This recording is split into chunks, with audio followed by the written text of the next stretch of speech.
Faz favor.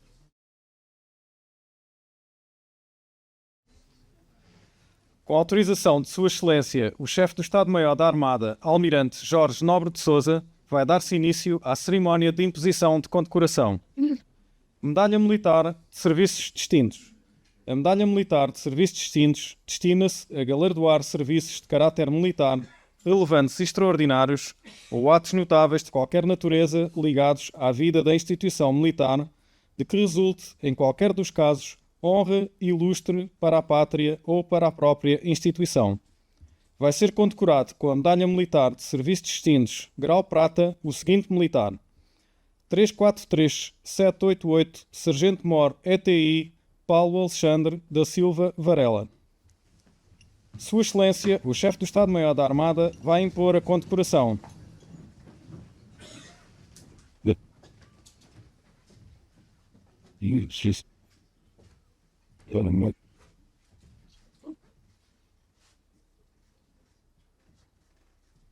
Daqui é saber sair open.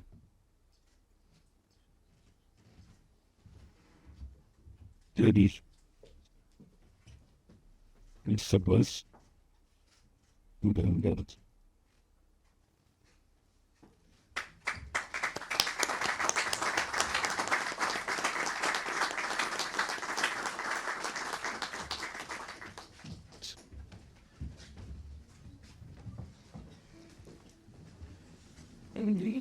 Com a autorização de Sua Excelência ao chefe do Estado-Maior da Armada, está concluída a cerimónia de imposição de condecoração.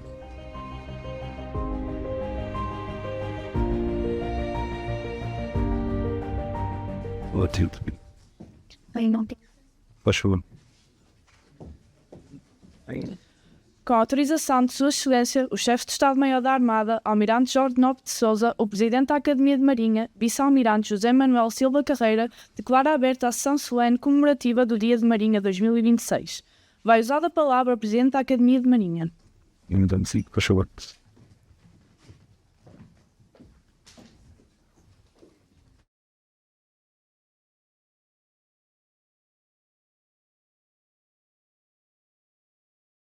Senhor Almirante-Chefe do Estado-Maior da Armada e Autoridade Marítima Nacional, cumprimento Vossa Excelência e começo por lhe agradecer ter signado presidir e participar nesta sessão solene, o que muito nos honra. Seja sempre bem-vindo à Academia de Marinha. Sr. Presidente da Academia Portuguesa da História, Sra. Presidente da Academia Internacional da Cultura Portuguesa, Srs. Almirantes, Srs. Académicos, Srs. Convidados, a todos cumprimento e agradeço a presença, sejam todos bem-vindos. É com muita honra que a Academia de Marinha se associa uma vez mais às comemorações do Dia da Marinha, através desta sessão solene que constitui para todos nós um momento de elevado significado institucional e patriótico. O Dia da Marinha é, antes de mais, uma celebração da nossa história e da nossa identidade coletiva e da Marinha a que nos honramos de pertencer. Evoca a memória marítima de Portugal e os heróis do mar, a epopeia marítima dos descobrimentos e a permanente ligação do país ao mar, elemento estruturante da sua formação histórica, da sua projeção internacional e da sua vocação internacionalista. Mas esta celebração não se limita à evocação do passado. Ela traduz igualmente um sentido de continuidade, de tradição e de pertença institucional que importa preservar e renovar. A Marinha, enquanto instituição multissecular ao serviço de Portugal, é depositária de valores, experiências e referências que moldam a sua cultura organizacional e reforçam a coesão dos que nela servem ou com ela se identificam. Neste contexto, a Academia de Marinha desempenha um papel singular enquanto órgão cultural sem paralelo nos restantes ramos das Forças Armadas. Constitui um espaço privilegiado de reflexão, estudo e divulgação do conhecimento ligado ao mar e às questões marítimas, reunindo académicos, militares e civis, num diálogo fecundo, tendo sempre o mar como pano de fundo entre a investigação científica, a história, as artes, as letras e o pensamento estratégico. A ligação estreita da Academia às demais academias nacionais e estrangeiras e às universidades portuguesas reforça esta vocação de abertura intelectual e de cooperação interdisciplinar, permitindo contribuir para uma compreensão mais ampla dos desafios contemporâneos relacionados com o mar em todas as suas dimensões. É por isso particularmente significativo que Sua Excelência o Chefe de Estado-Maior da Armada tenha escolhido a Academia de Marinha para apresentar a sua visão sobre a Marinha na presente conjuntura estratégica. Na verdade, se o interesse nacional tem caráter permanente, o conteúdo concreto das prioridades estratégicas varia em cada momento em função das circunstâncias, das ameaças, das oportunidades e das transformações do contexto institucional. Compreender a conjuntura e a forma como nela se inscreve a missão da Marinha é essencial para fortalecer a consciência institucional, favorecer a identificação com os objetivos superiormente estabelecidos e a promover o indispensável alinhamento da nação. A reflexão estratégica assume assim particular relevância num tempo marcado pela aceleração de mudanças geopolíticas, tecnológicas e securitárias, tendo presente que o mar continua a afirmar-se como espaço de soberania, de circulação, de fonte de recursos e de competição entre Estados. Sr. Almirante-Chefe do Estado-Maior da Armada, permita-me que, em nome da Academia de Marinha, exprima o nosso mais sincero agradecimento por ter aceitado partilhar connosco a sua visão e, simultaneamente, por ter distinguido esta Academia como lugar privilegiado para esta apresentação. Tal escolha muito honra a Academia de Marinha e os seus académicos e constitui um estímulo adicional para prosseguirmos a nossa missão de reflexão, estudo e valorização da cultura marítima portuguesa. Muito obrigado.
Sr. Almirante Vice-Chefe de Estado-Maior da Armada, Sr. Almirante Presidente da Academia de Marinha, Sr. Almirante Antigo Chefe de Estado-Maior da Armada, Srs. Almirantes, ilustres académicos, distintos e insignes convidados, Srs. Oficiais, Srs. Cadetes, sejam muito bem-vindos, minhas senhoras e meus senhores.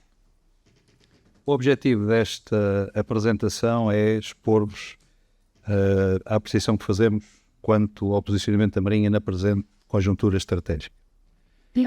Lembrar-se-ão que no ano passado, por ocasião desta mesma sessão solene, apresentei aquilo que seria a estratégia para o meu mandato. Entretanto, tem havido um conjunto de desenvolvimentos e considerei oportuno, e desde já agradeço o convite que o Sr. Presidente da Academia de Marinha fez, explicar o presente para ver se de alguma forma convocamos o futuro e explicamos aquilo que pretendemos vir a atingir e, sobretudo, explicar a fundamentação. E explicar a fundamentação porquê? Porque com certeza que Vossas Excelências, pessoas muito bem informadas, têm visto um debate nem sempre particularmente bem estruturado sobre o momento em que se estão a fazer aquisições de material militar com expressão financeira significativa, sem que se perceba a fundamentação por trás, dando às vezes até ideia de que estará a ser feito ao acaso. E eu aproveitei esta oportunidade para, no que é o caso da Marinha, tentar explicar e espero sair desta conferência a tê-lo feito de forma competente, pelo menos qual é a fundamentação para o conjunto de ações que nós estamos a fazer quanto à capacitação da Marinha. E para esse efeito, eu proponho-me apresentar esta agenda com um primeiro enquadramento do atual conceito estratégico em que a Marinha opera, seguindo-se a conceptualização doutrinária das funções da Marinha e do modelo de fluidos, ao que no terceiro ponto apresentarei os principais projetos de edificação de capacidades que se encontram em curso e terminando com uma breve conclusão e 2 tópicos de reflexão sobre os desafios que eu considero que se continuam a impor à Marinha neste meu mandato. Para começar, e é uma frase que sobretudo os oficiais que trabalham mais de perto comigo e os oficiais de Estado-Maior que trabalham nesta área, eu desde o princípio disse que o meu mandato seria um mandato marcado por um momento da estratégia genética. A Marinha vive um momento de edificação de capacidades, um momento transformacional, um momento que normalmente ocorre de geração em geração.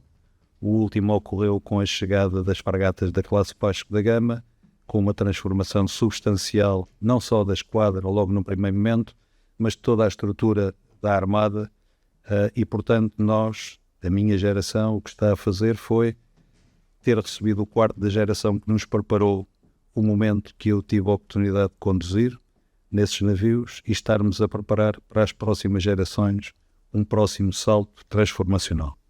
E é com base nisto que farei o enquadramento, abordarei os aspectos doutrinários. Isto, para aqueles que não são da casa, é assim que nos ensinam no Estado-Maior, na estruturação dos processos e dos raciocínios, passando pelos elementos doutrinários e depois atendo-me só e na estratégia genética ao elemento do material, justamente para tentar explicar porque é que a Marinha tem feito esta abordagem neste particular momento. Começando então pelo enquadramento e pelos aspectos que são os termos de referência para a operação da Marinha. Este slide para alguns de Vossas Excelências foi apresentado já o ano passado, mas basicamente este slide apresentei a primeira vez, ainda estava no Comando Conjunto para as Operações Militares, quando me deram a tarefa, com um sorriso por trás, de ir fazer uma apresentação aos 1000 reps. Não é uma tarefa simples, sobretudo para quem não vem da área da política, e eu tentei apresentar um slide que de alguma forma fosse diferente daquilo a que eles estavam habituados, sobre aquilo que pode ser uma perspectiva vista sob a lupa ou a luneta da NATO quanto às ameaças. E assim, desde logo, e antes de abordarmos numa lógica dos sentidos ponteiros do relógio, importa reter que Portugal se encontra numa posição privilegiada para desempenhar um papel decisivo na dinâmica emergente de um mundo multipolar, moldado, por um lado, pela assertividade da Rússia e, pelo outro, pelo expansionismo da China e, de alguma forma, confrontado em permanência, em ambas estas vertentes, pelo terrorismo transnacional. Do ponto de vista da Aliança Atlântica e no quadro de uma visão de defesa e segurança a 360 graus, identificam-se 4 fronteiras estratégicas, cada uma com um conjunto próprio de características. A leste, enfrentamos uma fronteira de natureza confrontacional, onde a urgência da ação é imperativa, por forma a garantir a integridade soberana dos territórios de aliados e parceiros. A sul, a fronteira é de natureza complexa, marcada por uma multiplicidade de ameaças que existem uma compreensão mais profunda. Em termos temporais, é uma fronteira que coexiste simultaneamente com as restantes, requerendo consciência e respostas multidimensionais e, sobretudo, coordenadas. Há uma proliferação de atores e de instituições em África, nem sempre trabalhando de forma coordenada, o que torna o desafio mais complexo. A oeste, a fronteira atlântica assume, historicamente e estrategicamente, um caráter decisivo. Deve ser controlada e destaca-se como a mais perene de todas. A norte, por último, aparece o Ártico, crescentemente reconhecido como um espaço de interesse estratégico, onde desponta a competição geopolítica, impulsionada pelo surgimento de novos acessos marítimos e por reivindicações sobrepostas. Neste contexto, a prioridade deve ser evitar a escalada, reforçando a cooperação, a transparência e o respeito pelo primado do direito internacional, de forma a salvaguardar a estabilidade regional. Em todas estas frentes, as ameaças desenvolvem-se sob formas assimétricas e híbridas, criando ambientes contestados. Para contrariar estas ameaças e garantir eficácia operacional nestes exigentes contextos, impõe-se uma transformação nas nossas capacidades. Essa transformação deve ser cuidadosamente equilibrada com a consolidação das valências existentes, um equilíbrio essencial para manter uma postura de resposta robusta, dissuasora e adaptativa. Caso Portugal não contribua de forma significativa para os esforços de defesa e segurança mais amplos da Aliança Atlântica, existe um risco real de que outros atores assumam essas responsabilidades, levando à substituição ou até à usurpação de funções. Ao fazê-lo, poderão procurar apropriar-se do valor geoestratégico dos espaços marítimos que Portugal historicamente tem salvaguardado, interpretando a nossa inação como uma oportunidade estratégica. Neste quadro, dois atores assumem particular relevância. Já volto. Deve ser o submarino que entrou em missão. Em primeiro lugar, a Federação da Rússia, que ressurge num processo significativo de modernização das suas forças navais. Este processo inclui o reforço da Frota do Norte e a introdução de submarinos de nova geração com elevada furtividade, letalidade e capacidade de projeção no Atlântico. Em segundo lugar, a República Popular da China, cuja marinha tem vindo a adquirir uma dimensão cada vez mais global, embora o seu foco estratégico permaneça no Indo-Pacífico, verifica-se uma tendência para uma presença marítima global cada vez mais significativa. É neste quadro que se desenvolve a estratégia marítima da Aliança Atlântica, recentemente criada em 2025. Esta estratégia vem substituir aquela que existiu num primeiro momento em 2011, que atribuía então ao poder marítimo 4 funções principais. A defesa coletiva, que incluía o contributo naval para a dissuasão nuclear, o controle do mar e as operações expedicionárias e anfíbias, entre outras atividades de âmbito vincadamente combatente. A gestão de crises, que para as forças navais compreendia atividades como operações anfíbias ou apoio de focos em suporte a operações em terra, designadamente de baixa intensidade, operações de interdição marítima, operações de evacuação de não combatentes, de assistência humanitária e resposta a catástrofes. A segurança marítima, que visava o empenhamento em atividades de vigilância, patrulha e interdição dos espaços marítimos em apoio a tarefas de imposição de lei, nomeadamente o combate à proliferação de armamento e o assegurar da liberdade da navegação, e a segurança cooperativa, que englobava no domínio marítimo atividades de diplomacia naval e de apoio à edificação de capacidades em países parceiros. Em 2025, a nova estratégia centra-se na defesa coletiva, atribuindo maior ênfase ao hard power. A gestão de crises e a segurança marítima fundem-se numa nova função que preserva a versatilidade do poder naval e torna-se o instrumento para todo o espectro de operações entre a paz e o conflito. Por fim, a segurança cooperativa mantém as suas atividades originais com enfoque na colaboração com a União Europeia e com a Organização das Nações Unidas.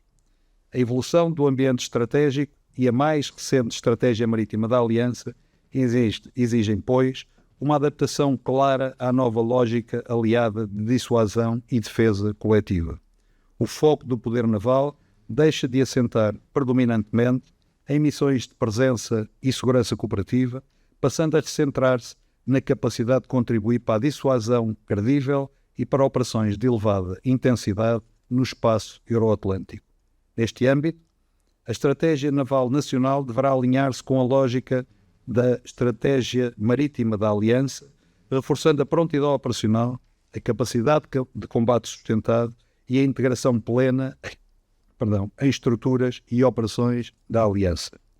A relevância estratégica de Portugal no Atlântico, associada à dimensão dos espaços marítimos sob soberania, jurisdição e responsabilidade nacional e à criticidade das infraestruturas submarinas críticas, exige um maior enfoque no controle das linhas de comunicação marítima, vitais para a sustentação da capacidade de combate da Aliança, e na vigilância para a proteção de infraestruturas, em particular das infraestruturas submarinas críticas.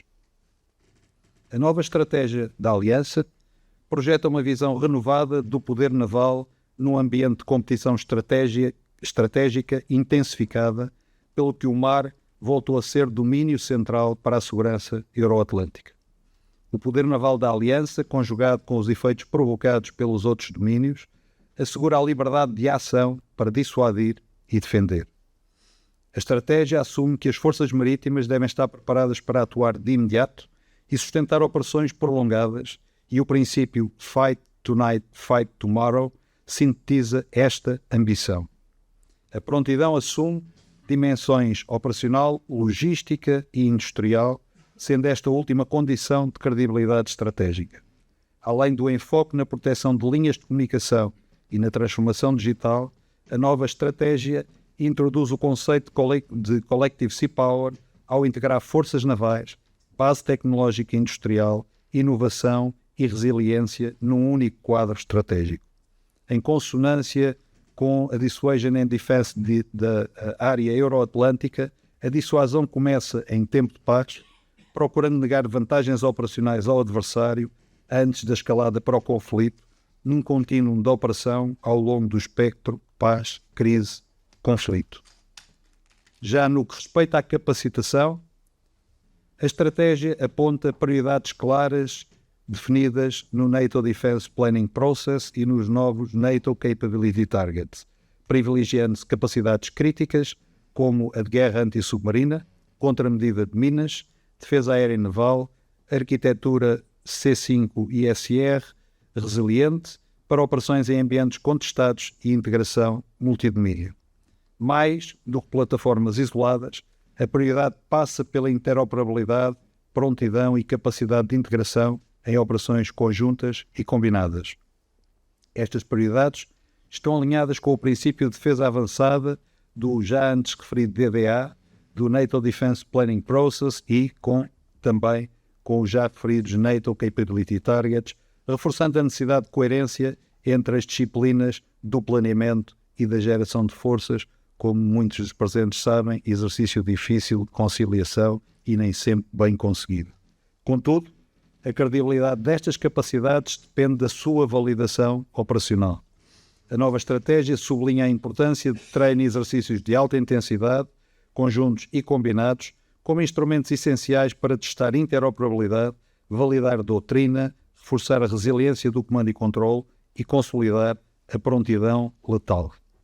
Um dos outros aspectos e evoluções mais significativas da nova estratégia é a centralidade atribuída à proteção de infraestruturas críticas. Cabos submarinos, rotas energéticas e plataformas offshore são reconhecidos como vulnerabilidades estratégicas expostas a ações híbridas e de sabotagem. A nova estratégia exige, por isso, um reforço das capacidades antissubmarinas de vigilância persistente e uma integração civil-militar estruturada. Para Portugal, este vetor assume particular relevância face à centralidade dos cabos transatlânticos e à dimensão da Zona Económica Exclusiva Nacional. Numa tentativa de antevisão dos impactos para o conceito estratégico naval da implementação desta nova estratégia marítima da Aliança, importa ter presente que este mesmo conceito em vigor foi elaborado tendo em conta a revisão da documentação estratégica nacional em 2013. Considerando ainda o conceito estratégico da NATO de 2010, a revisão da Estratégia Marítima da Aliança de 2011, já antes referida, e a Estratégia de Segurança Marítima da União Europeia de 2014, refletindo em todos estes documentos uma preocupação central na segurança marítima, segurança cooperativa e na gestão de crises. Desde esse momento, e conforme já foi referido, além das alterações ao ambiente internacional, foi aprovado um novo conceito estratégico da NATO em 2022 e, como já apresentada, a nova Estratégia Marítima da Aliança Atlântica no ano passado. Desta forma, considera-se que o conceito estratégico naval deve de evoluir por forma a integrar explicitamente o reforço da centralidade do Atlântico na arquitetura de defesa euroatlântica, projetando Portugal para uma posição estratégica acrescida no flanco ocidental da Aliança. A lógica de dissuasão coletiva e de prontidão estrutural, assegurando a integração credível em forças permanentes da NATO, e o alinhamento dos ciclos de treino com padrões de elevada intensidade, o reforço da vigilância do domínio submarino e da proteção de infraestruturas críticas, o sentido de urgência na modernização tecnológica e a articulação das responsabilidades nacionais com os compromissos da NATO, seja no âmbito do NATO Force Model, seja no âmbito do NDPP e nos NATO Capability Targets, bem como as iniciativas de capacitação da União Europeia, como, sendo exemplo mais recente, o instrumento SAFE de financiamento no processo de capacitação de material militar. Em suma, a Marinha deve afirmar-se como instrumento credível da postura marítima aliada no Atlântico, assegurando coerência entre ambição, estratégia, capacitação, treino e capacidade operacional efetiva. Feito este enquadramento, abordemos agora o elemento de doutrina, elemento perene do processo estratégico da Marinha.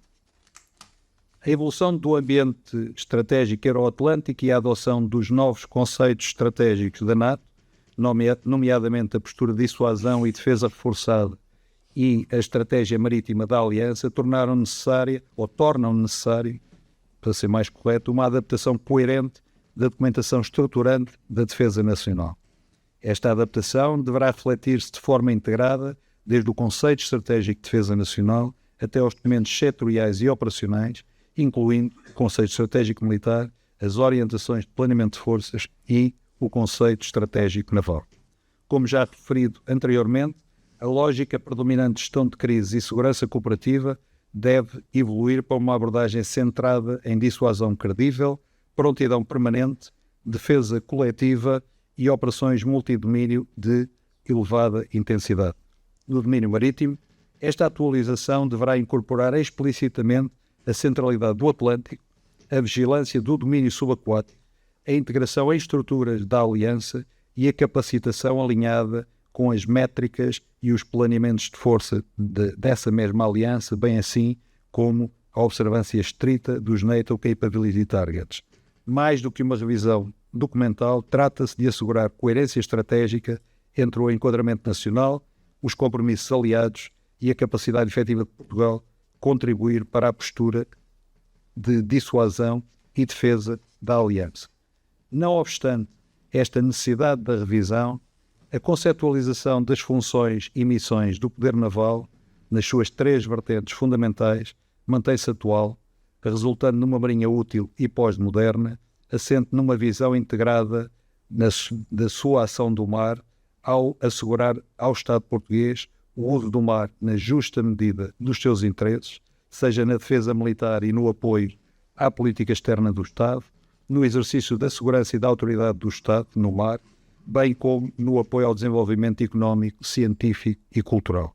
Esta construção reflete a evolução histórica do modelo português consolidado ao longo de mais 7 séculos de experiência marítima.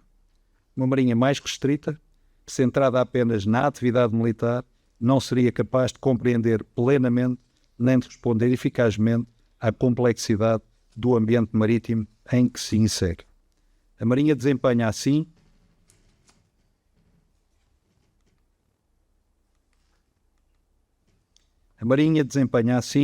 um papel crucial na defesa e segurança dos espaços marítimos nacionais. Neste âmbito, de há muito adotou um modelo de duplo uso que integra de forma harmoniosa as funções militares e não militares no quadro de uma estratégia marítima coerente.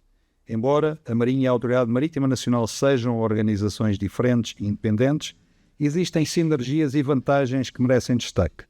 Neste modelo, os meios e capacidades navais estão não só preparados para responder a exigências convencionais de defesa e a situações de crise, como também se encontram permanentemente empenhados em missões que garantem a segurança nacional e reforçam o exercício da autoridade do Estado no mar.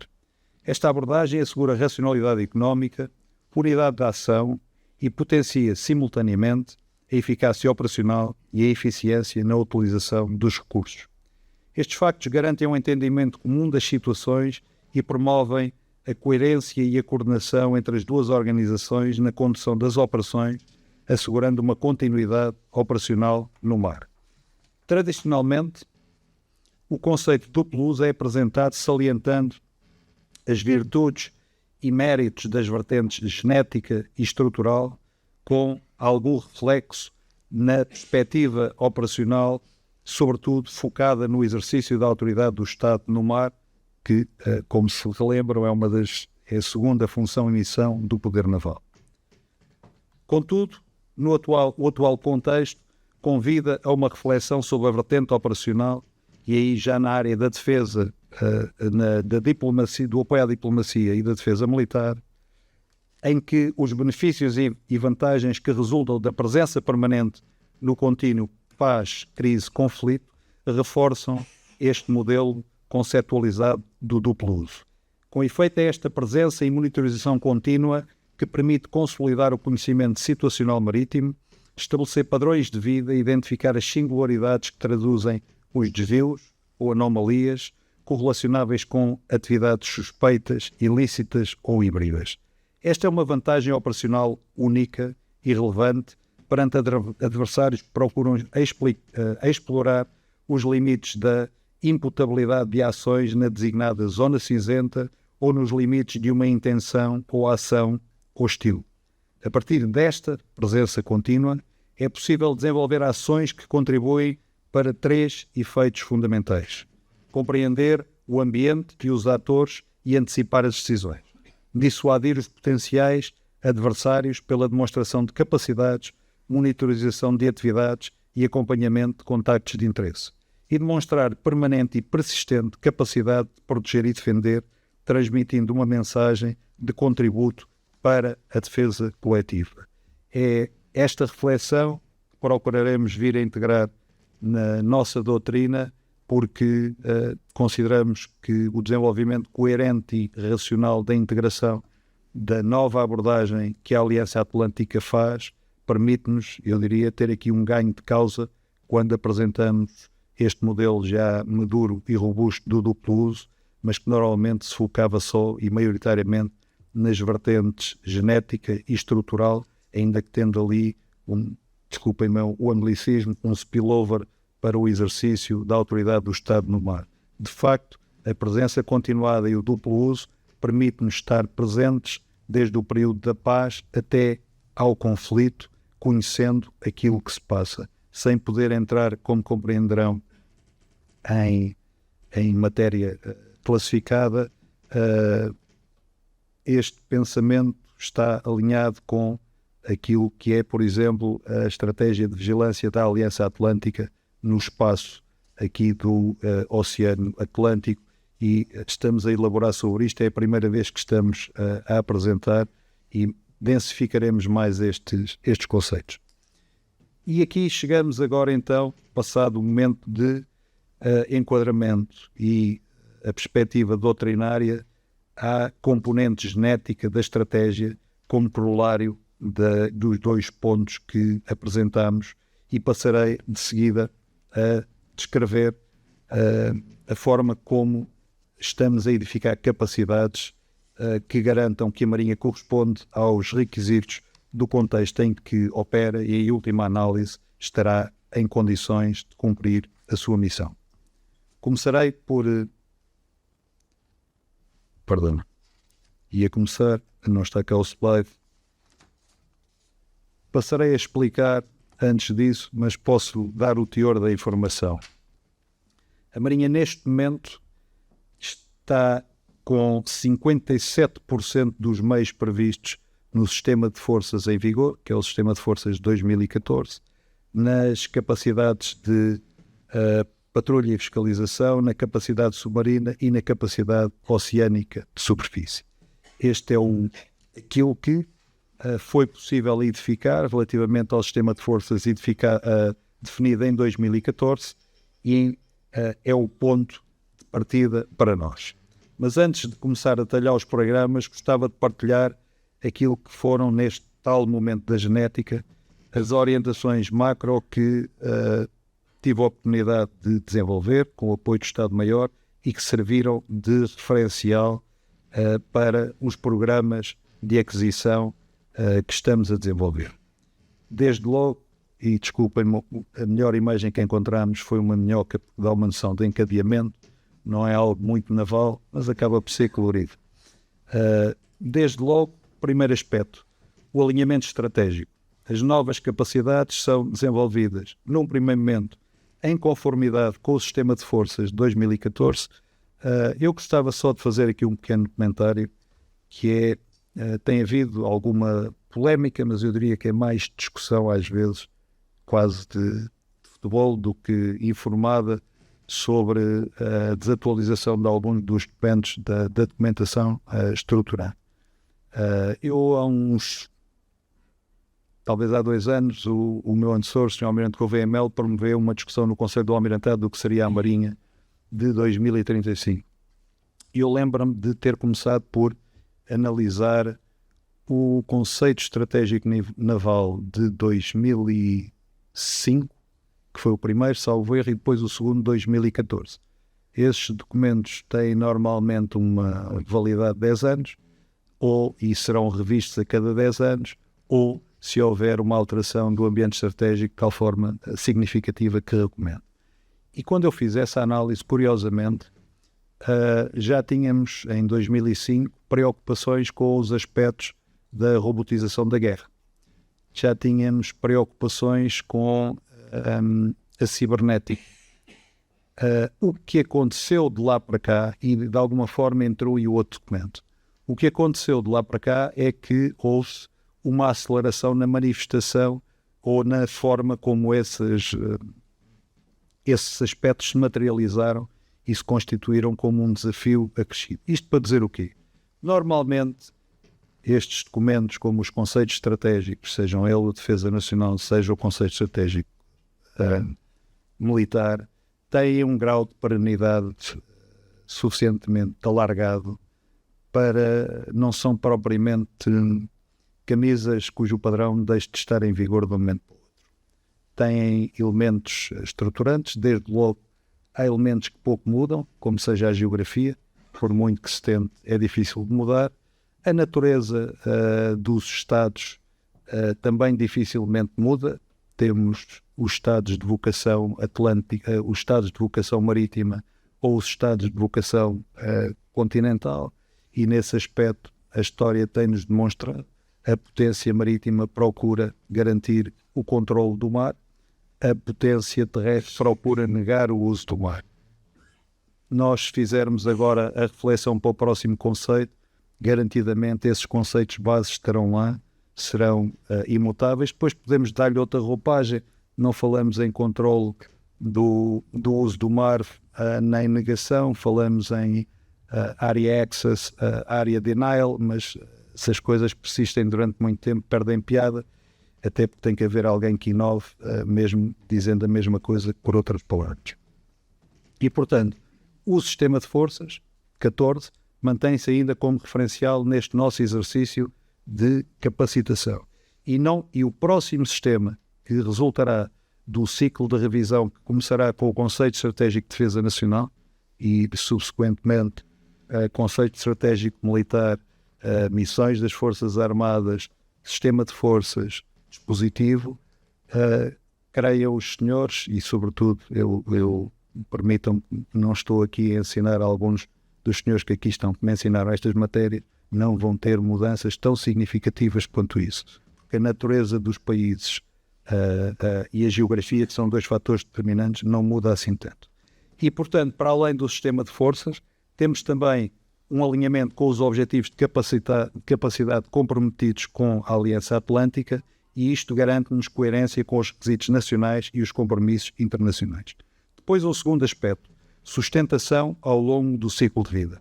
O processo integra todas as fases: concepção, construção, sustentação e alienação, visando assegurar prontidão, disponibilidade e custos controlados, conhecidos ao longo da vida útil dos meios.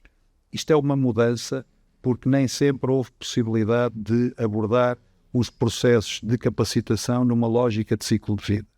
E, por exemplo, números da Aliança Atlântica podem variar segundo outras fontes.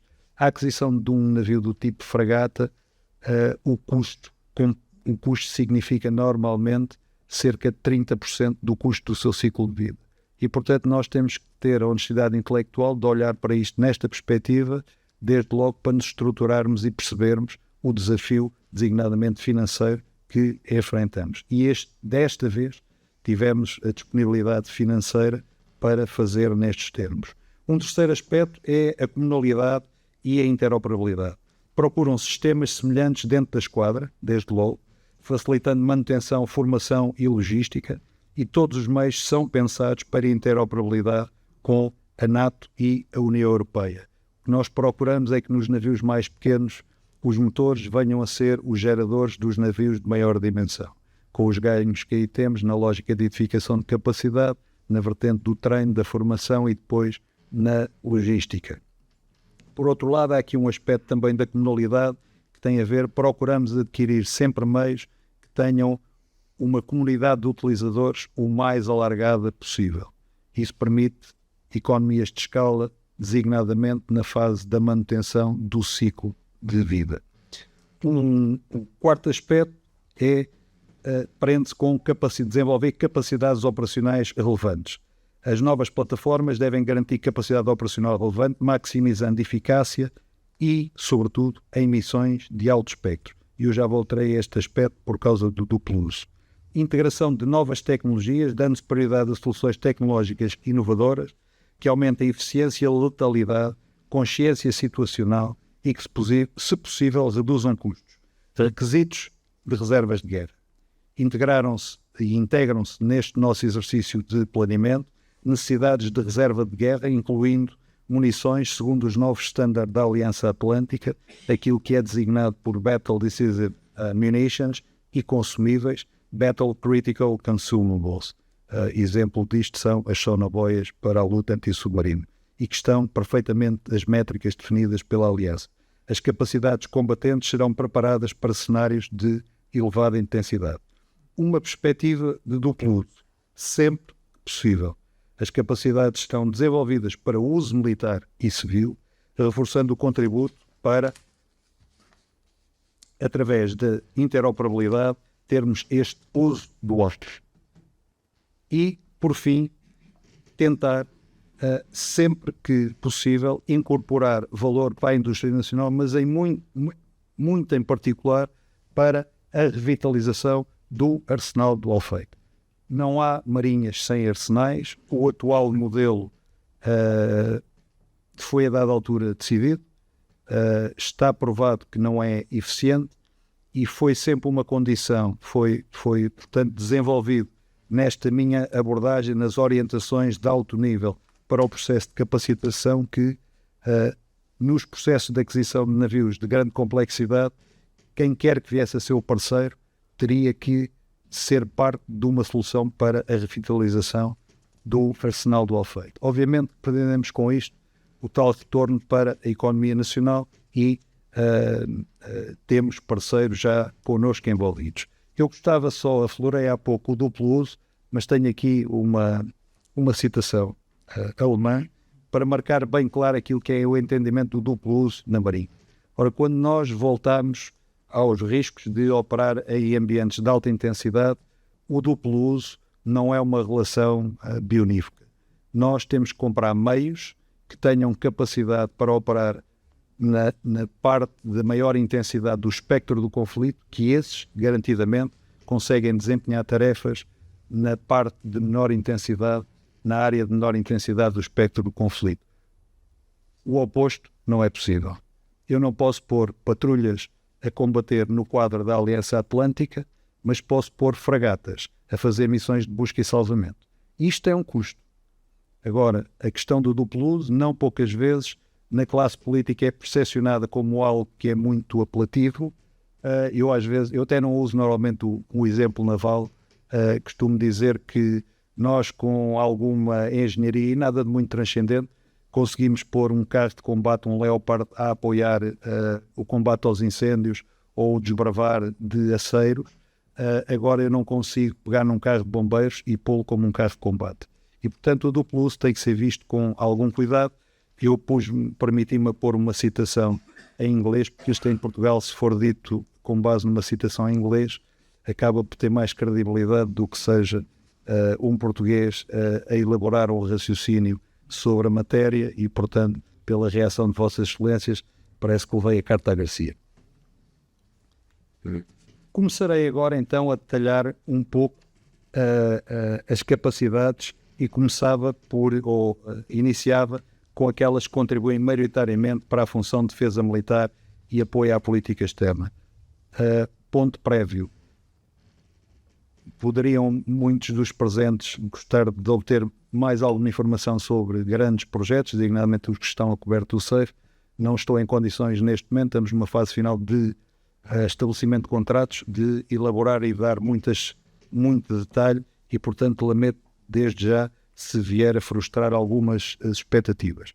Os projetos mais relevantes no quadro da função de defesa militar e apoio à política externa é o programa mais ambicioso na capacidade oceânica de superfície para a luta antissubmarina, totalmente alinhado com o requisito dos NATO Capability Targets 25, comprometidos com a Aliança Atlântica. Estes navios que vão ser vocacionados para a luta antissubmarina, e eu lembro que era essa a vocação na altura, nos idos anos 90, a vocação das fragatas da classe Vasco da Gama. Lá está, a geografia não mudou, o pendor dos oponentes não mudou, porque a arma daqueles que querem negar o uso do mar são os submarinos e, portanto, está lá tudo no ADN daquele que foi definido como o oponente e, como tal, voltamos a ter como prioridade a luta antissubmarina.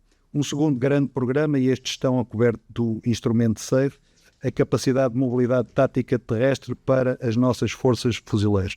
Era uma lacuna de há muito, as viaturas dos fuzileiros não dispunham de qualquer proteção ou blindagem, na sua maioria são viaturas em alumínio, Land Rovers, excelentes viaturas, mas nos atuais cenários de alta intensidade são uma limitação, sobretudo à proteção do meu pessoal. E depois sistemas aéreos não tripulados, numa aquisição que faremos conjunta para a Marinha e para o Exército, e também, já agora isto posso dizer, para as Forças Armadas Ucranianas, uma aquisição liderada por Portugal, porque serão aeronaves nacionais. Todas estas aquisições visam a capacidade integral, isto é, os meios, a respectiva sustentação logística, a adequação de infraestruturas, bem como formação e treino, e no aplicável reservas de guerra. Estão também ainda em construção 2 navios reabastecedores de esquadra com entrega do primeiro em 2028. Estes são meios para o conjunto modulado de forças e para a força de reação imediata. Esta é a terminologia da tipologia de forças que está prevista no conceito estratégico militar. Estes navios têm como principal função proporcionar sustentação logística e mobilidade estratégica a forças e unidades navais. Dadas as suas capacidades de transporte de pessoal e material, podem também ser empregues em situações de assistência humanitária ou de resposta a catástrofes particularmente úteis face ao caráter arquipelágico e descontínuo do nosso território. Ainda no âmbito do conjunto modulado de forças e da força de reação imediata, a transformação da Marinha assenta também na capacidade de executar operações marítimas distribuídas, apostando na mobilidade, na surpresa, racionalidade e eficiência, com implicações no novo conceito de emprego das forças de fuzileiros e de mergulhadores, numa lógica de operações distribuídas, mas mantendo a sua natureza expedicionária. Passando para as capacidades que contribuem maioritariamente para a função do exercício da segurança e autoridade do Estado no mar, destaca-se o programa que prossegue de construção da 3ª série de navios de patrulha oceânico, construção que decorre nos estaleiros da USC em Viana do Castelo, com a entrega prevista de 6 navios entre 2027 e 2031. Estes são navios com uma arquitetura integrada, dispondo de sistemas de comando e controle, com comunidade com os sistemas de outros navios e interoperável, cumprindo alguns padrões da NATO e da União Europeia. Para além das capacidades de patrulha e fiscalização inerentes a esta tipologia de navios, contam com capacidades acrescidas para a luta antissubmarina e capacidades modulares para tarefas de comando e controle, vigilância, operação de veículos não tripulados, operação de helicópteros não orgânicos e para o combate à poluição. Ainda nesta mesma capacidade, e portanto são meios afetos àquilo que está convencionado como sendo as forças permanentes e ações de soberania, na capacidade de patrulha e fiscalização, outro programa relevante é o da construção de novos navios de patrulha costeiros. O projeto, cujo conceito de emprego e requisitos operacionais está em revisão, visa a aquisição de navios vocacionados para missões de fiscalização costeira, busca e salvamento marítimo, apoio ao controle de fronteiras e ao combate a atividades ilícitas, como sejam os tráficos ilegais de droga ou de pessoas, para além da afirmação da presença naval. A concluir, as capacidades que contribuem maioritariamente para a função de desenvolvimento económico, científico e cultural. Neste destaca-se a plataforma multifuncional de referência, o futuro, aliás, do já existente navio Dom João II. A flutuação do navio ocorreu no passado dia 7 de abril, nos estaleiros da Daman, em Galati, e prevê-se a entrega inicial do navio em junho e a entrega definitiva em abril do próximo ano. Este navio integra tecnologia de fronteira, estendendo as funcionalidades de um navio de vigilância oceânica e de investigação oceanográfica para outros cenários, como sejam os de emergência ou atividades de monitorização da ecologia do mar. Para tal, dispõe de novos meios tecnológicos de observação, monitorização e intervenção oceânica, incluindo sistemas robóticos, aéreos ou submarinos. As suas áreas de atuação estendem-se à investigação científica e tecnológica, situações de emergência, vigilância, fiscalização, assim como monitorização ambiental e meteorológica. Mas eu diria que este navio será muito mais do que isto. Este navio será a nova escola de Sagres. Este navio, e para aqueles que tiveram a oportunidade de ver a entrevista que foi feita na SIC, ou a peça que foi feita na SIC sobre este navio, até pelo processo de aquisição, foi financiado pelo PRR. É um navio que terá como missão investigação científica. Agora, este navio vai servir, e por isso é que eu lhe chamo Escola de Sagres, vai servir para nós aprendermos como é que podemos vir a ter uma versão militarizável ou militarizada deste tipo de plataforma para podermos potenciar o uso de drones, sejam eles aéreos, de superfície ou de subsuperfície. E isso não é corromper de forma alguma o uso ao qual estamos obrigados, mas, tal como eu no outro dia tentei explicar, se nós lançarmos um drone para fazer o levantamento hidrooceanográfico, há um conjunto comum de sistemas que terão sempre que existir. Um sistema de comando e controle e um sistema de comunicações para permitir a ligação entre a plataforma-mãe, que é o Dom João II, e o drone que estiver projetado. Um sistema que permite que o drone nos envie os dados que está a recolher, por exemplo, um levantamento com uma sonda multifeixe e uma forma de controlarmos esse mesmo drone. Isto é uma tarefa eminentemente do reino da ciência. Agora, se eu pretender migrar para uma plataforma de emprego militar, se eu tiver que lançar um drone de superfície como scout avante da minha força, eu vou precisar desse mesmo backbone. Acresce, normalmente, enquanto o drone estiver a fazer o levantamento hidrooceanográfico, estou a ter a posição dele no meu sistema para o controlar e, portanto, vou também mantendo atualizado o meu panorama. Se eu tiver que lançar esse mesmo drone numa configuração, por exemplo, com um sensor eletroóptico para uma operação discreta de vigilância de uma costa, ou para tentar recolher informação avante da minha força, eu vou usar esse mesmo backbone, as comunicações com o drone, os links que me trazem a informação do drone, a georreferenciação do drone para eu a todo momento saber onde é que ele está e o mesmo sistema de comando e controle. Ou seja, este navio vai nos permitir, não corrompendo de forma alguma aquilo que é a sua utilização contratualmente prevista, na exploração da possibilidade de migração deste tipo de tecnologias para o reino do militar e por isso é que eu lhe chamo a nova Escola de Sagres, porque vai nos permitir, por certo, redefinir o que vier a ser a próxima esquadra da nossa Marinha.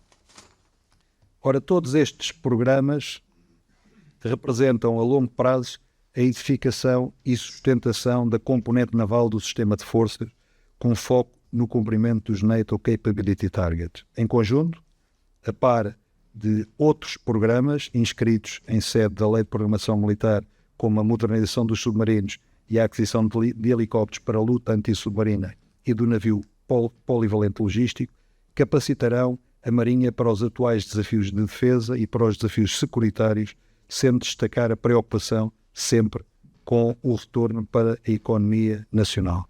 Eu gostava só de fazer aqui uma outra nota, que é a seguinte. Não poucas vezes, hoje em dia, e porque as coisas se discutem muito pela rama e pela espuma, há uma pulsão de achar que hoje em dia só há drones para aplicações militares. Para um país com a nossa dimensão, desde logo com uma indústria de defesa emergente, mas ainda pouco expressiva.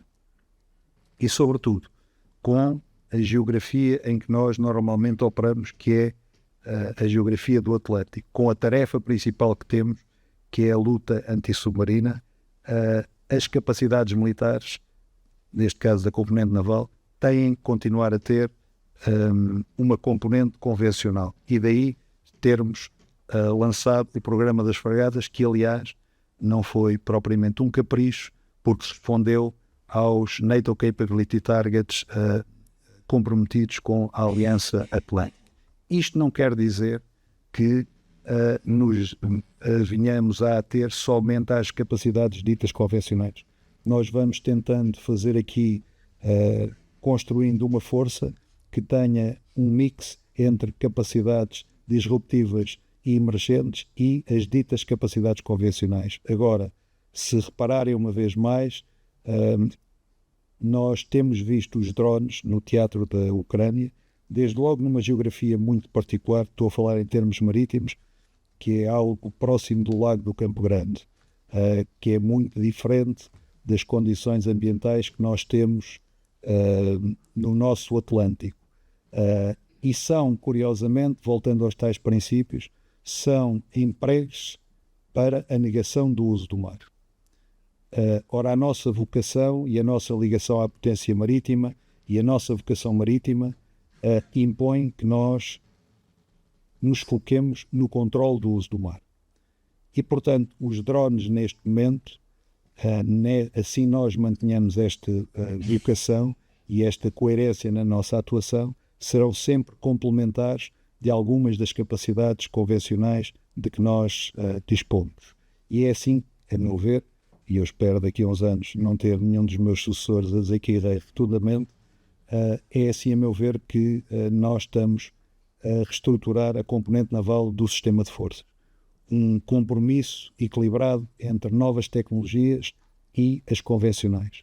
Porque no Atlântico, se os senhores repararem, ainda não existem drones com, desde logo, seaworthiness ou capacidade para operar no mar e com significado operacional significativo. Por outro lado, a ameaça submarina que nos é posta pelos navios da Federação Russa também ainda requer muito plataformas convencionais, aviões de patrulha marítima, helicópteros ASW e navios ASW.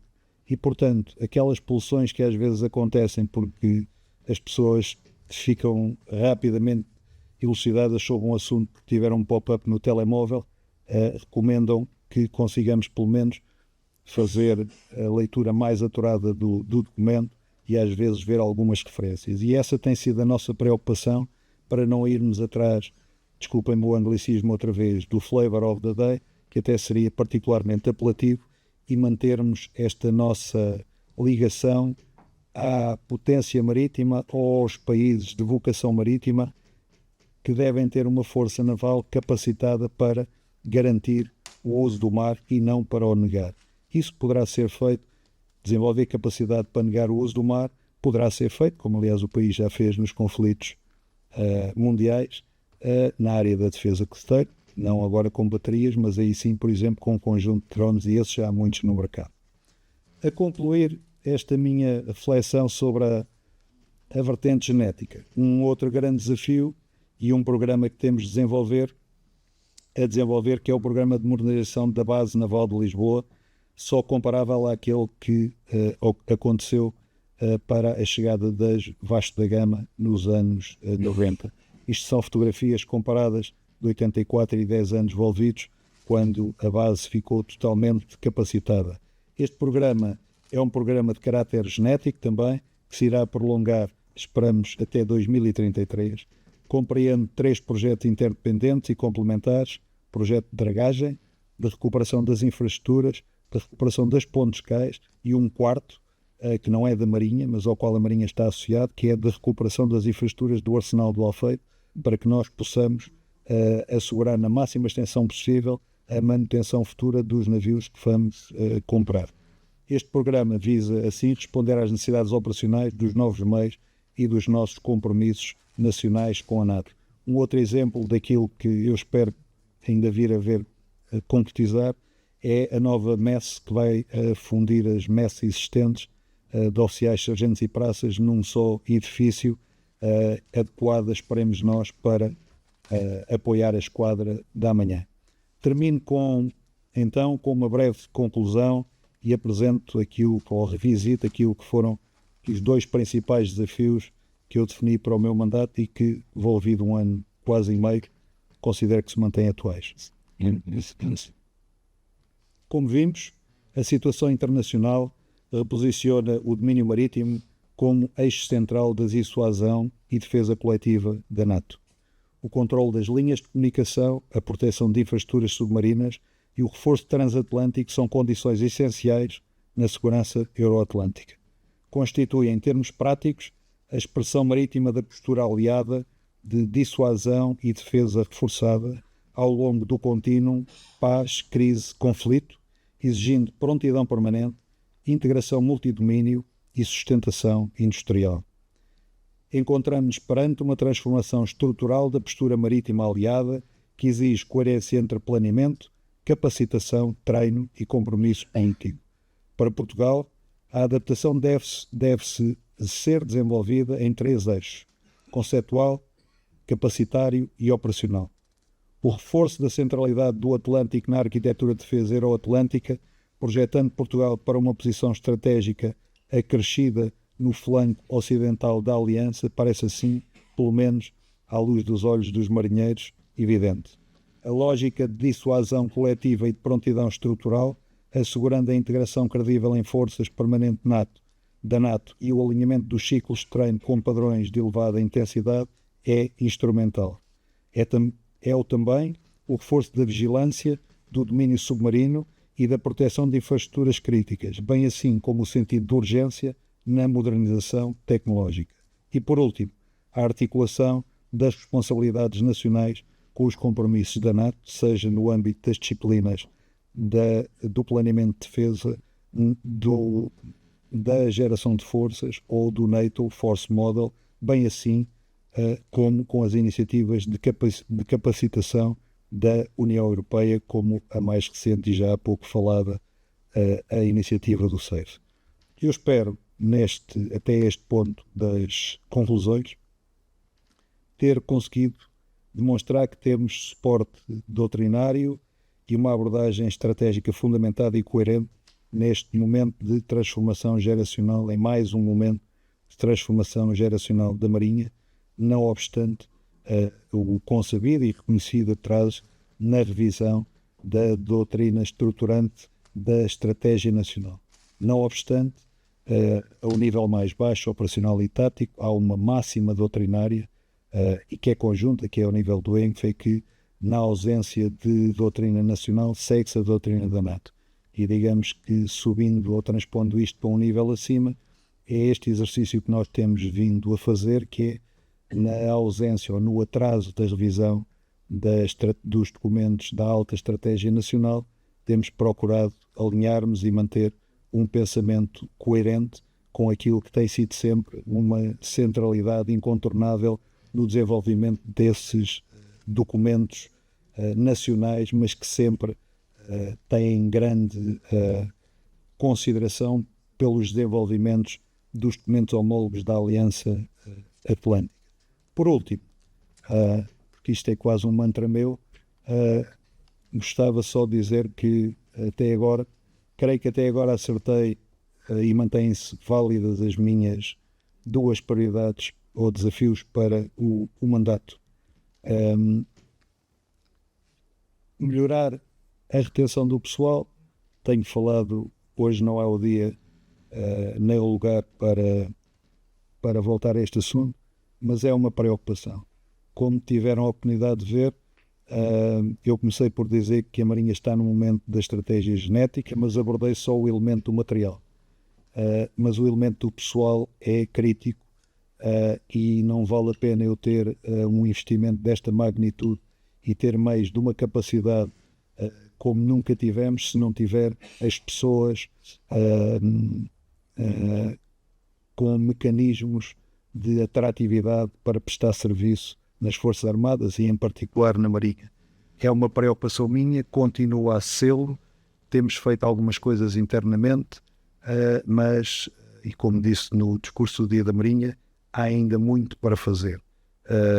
Eu costumo usar este exemplo, ainda no outro dia em conversa com o Sr. Almirante Vidal Abreu estava a usá-lo. Eu tenho 64% do meu pessoal é nativo digital, é pessoal da geração Y, Yankee e Zulu. São pessoas diferentes da minha geração, que somos baby boomers. Não são melhores nem piores, têm outros anseios, têm outra forma de olhar para a vida. E eu tenho que encontrar a maneira de chegar mais perto deles para os conseguir cativar para esta vida. Garantidamente não estão à procura, muitos deles, não quer dizer que não haja alguns, de carreiras de 36 anos. A maior parte deles procura, desculpar a minha expressão, um shot de adrenalina, estarem aqui uma meia dúzia de anos e depois poderem fazer um ano sabático para uma qualquer ilha paradisíaca do Pacífico e depois logo se vê. Isto para uma instituição como nós, que carece de estruturação e que sempre teve uma perspectiva de longo prazo, para já nos começa a trazer pelo menos para o médio prazo. E temos que fazer um esforço de ir ao encontro dessas pessoas, porque são essas pessoas que nós recrutamos. A segunda prioridade, que é o reforço do potencial de combate, eu devo dizer que não foi definida porque seja particularmente presciente ou iluminado. Eu tenho esta propensão para os assuntos da NATO, para já porque sou de uma geração nada e criada na Guerra Fria. E, portanto, o meu primeiro navio a estagiar na Capelo, operávamos nos fiordes e íamos até, passávamos o Círculo Polar Ártico até à Ilha dos Ursos, atrás das Crivaques, porque aquilo era a nossa vida. Lá está, a história deu uma volta, voltou a pôr a Rússia, deixou de ter a Rússia como parceiro e voltou a tê-la como contendor. A minha vida recente, antes de ter voltado à Marinha, foi no Comando Conjunto para as Operações Militares e tive a oportunidade de estar muito ligado aos novos planos regionais da Aliança. E, portanto, não é mérito nenhum, é obrigação, porque foi-me dada a formação, foi-me dada a informação, e quando defini como primeira necessidade, ou como uma das duas prioridades, o reforço do potencial de combate, é porque tenho noção, uma vez mais, é matéria, como compreenderão, não se pode discutir aqui, que o tempo urge em edificar capacidade. Tanto que as instruções que o Sr. Almirante Comandante Naval teve, e de alguma forma tê-las ao ouvido na estratégia militar da NATO, os nossos exercícios passaram a ser exercícios de alta intensidade, com cenários de artigo 5º, quando durante décadas andámos a fazer exercício na área da segurança marítima. Foi o que aconteceu às marinhas a partir do conflito da Jugoslávia. Deixámos de andar em companhia e passámos às operações de baixa intensidade, ali nos anos 95, e a Marinha Portuguesa esteve lá. Trabalhávamos numa box sozinhos, com 30 por 30 milhas, e fazíamos abordagens em navios. E enquanto a NATO foi aumentando o seu footprint, designadamente no Afeganistão, as marinhas refugiaram-se nas operações de baixa intensidade. Não estamos no momento da baixa intensidade. Vamos ter que fazer um caminho, e essa prioridade foi passada ao Sr. Almirante Comandante Naval, daí termos aumentado tentativamente a frequência da ida das fragatas ao treino em Inglaterra, ao FOSS, prática que mantínhamos, mas que tinha baixado alguma periodicidade. Também, sem entrar em muitos pormenores, neste momento temos uma fragata no standing NATO Maritime Group 1, que é clássica, é um dos nossos compromissos.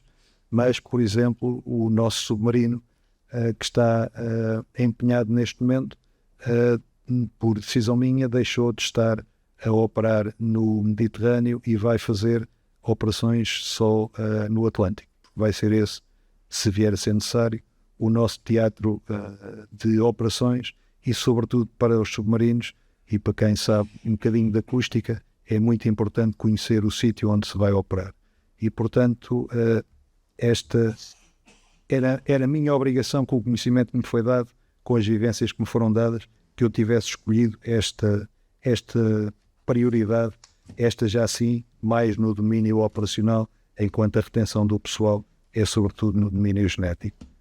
Senhores almirantes, senhores académicos, ilustres convidados, espero ter esclarecido, sobretudo, algum do ruído que anda quanto à maturidade com que as prioridades estão a ser definidas.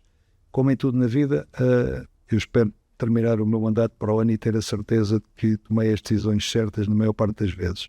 Estou convicto disso, tenho certeza sobretudo do seguinte: a minha geração foi privilegiada porque viu outra geração a preparar-nos um ciclo de grande transformação. Alguns desses distintos oficiais estão aqui, e nós, pelo menos, acho que não vamos envergonhar, vamos seguir nas águas, como se faz nas formaturas em coluna. Seguimos nas águas e vamos lançar uma transformação para as gerações que se nos sucedem. O tempo depois julgará se foi a mais correta. Muito obrigado pelo tempo que lhes tomei, muito obrigado pela vossa atenção.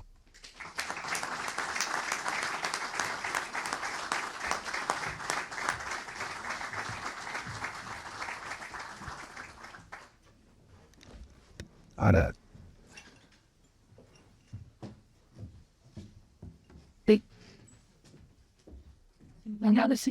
show. Espero que tenha sido. Com a autorização de Sua Excelência, o Almirante-Chefe do Estado-Maior da Armada, o Presidente da Academia Marinha, declara encerrada a sessão solene.